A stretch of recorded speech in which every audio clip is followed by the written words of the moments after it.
നോമ്പ് തുറക്കുന്ന സമയത്ത് എണ്ണയിലൊന്നും മുക്കി പൊരിക്കാതെ സിമ്പിളായിട്ട് ഉണ്ടാക്കിയെടുക്കാൻ പറ്റിയ ഒരു അടിപൊളി ഐറ്റം നോക്കാം. നോമ്പിൻ്റെ സമയത്ത് ചിക്കൻ്റെ ഫില്ലിങ്സ് ഇതുപോലെ കുറച്ച് കൂടുതൽ അളവിൽ തന്നെ ഉണ്ടാക്കിയിട്ട് ഫ്രിഡ്ജിൽ സ്റ്റോർ ചെയ്ത് വെക്കാറുണ്ട്. റെസിപ്പി വേണമെങ്കിൽ കമൻറ്റ് ചെയ്താൽ മതി. നമ്മുടെ സാധാ സമൂസക്കൂട്ട് ഇതിലേക്ക് കയ്യിൽ ചീസ് ഉണ്ടെങ്കിൽ കുറച്ചും കൂടി ചീസും കൂടെ ചേർത്തിട്ട് ഒന്ന് മിക്സാക്കി മാറ്റി വെക്കാം. ഇതിൻ്റെ ഇടയ്ക്ക് ചെറിയൊരു പ്രൊഡക്റ്റ് പരിചയപ്പെടുത്തി തരാം. കോസി നെസ്റ്റ് എന്നുള്ള ഇൻസ്റ്റഗ്രാം പേജിൽ നിന്ന് കുറച്ച് ബെഡ്ഷീറ്റും പൗച്ചസും വാങ്ങിച്ചിട്ടുണ്ടായിരുന്നു. നല്ല ക്വാളിറ്റിയുള്ള നല്ല അടിപൊളി പ്രൊഡക്ട്സാണ്. ഒരു നോർമൽ ബെഡ്ഷീറ്റും ഒന്ന് ഫിറ്റഡ് ബെഡ്ഷീറ്റും ആണ് കേട്ടോ വാങ്ങിച്ചിട്ടുണ്ടായിരുന്നത്. കാണാനൊക്കെ നല്ല ഭംഗിയുള്ള നല്ല ക്വാളിറ്റിയുള്ള അടിപൊളി പ്രൊഡക്റ്റാണ്. ഇവരുടെ പേജിൽ വേറെയും ഒരുപാട് നല്ല നല്ല കളക്ഷൻസ് അവൈലബിൾ ആണ് കേട്ടോ. പിന്നെ വേറെയും ഒരുപാട് പ്രൊഡക്ട്സ് അവൈലബിൾ ആണ്. ഞാനിതുപോലൊരു 3 സെറ്റായിട്ട് വരുന്ന ഈ ഒരു പൗച്ചിൻ്റെ കോംബോയും കൂടെ വാങ്ങിച്ചിട്ടുണ്ടായിരുന്നു.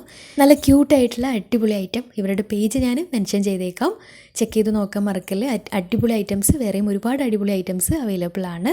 ഇനി ഇതുപോലെ പ്ലെയിൻ ആയിട്ടുള്ള ബണ്ണ് എടുത്തിട്ട് അതിൻ്റെ താഴ്ഭാഗത്ത് ഇതുപോലെ സ്ക്വയറായിട്ട് കട്ട് ചെയ്ത് മാറ്റാം.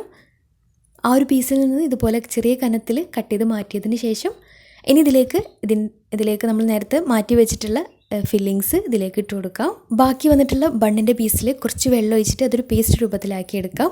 എന്നിട്ട് ഇതുപോലെ അടച്ച് വെച്ച് സൈഡിൽ അത് വെച്ചിട്ടൊന്ന് ഒട്ടിച്ചു കൊടുക്കാം. ഈ ഓരോ പീസും മുട്ടയും കുരുമുളക് പൊടിയും ഉപ്പും മല്ലിയിലും കൂടെ ചേർത്ത് കലക്കി എടുത്തിട്ടുള്ള ബാറ്ററിലൊന്ന് മുക്കിയിട്ട് നെയ്യ് ബ്രഷ് ചെയ്തിട്ടുള്ള പാനിലിട്ടിട്ട് 2 ഭാഗവും ഒന്ന് വേവിച്ചെടുക്കാം. നല്ല ടേസ്റ്റി ആയിട്ടുള്ള സിമ്പിളായിട്ടുള്ള അടിപൊളി ആയിട്ടാണ്. ട്രൈ ചെയ്തിട്ട് ഫീഡ്ബാക്ക്സ് അറിയിക്കണേ.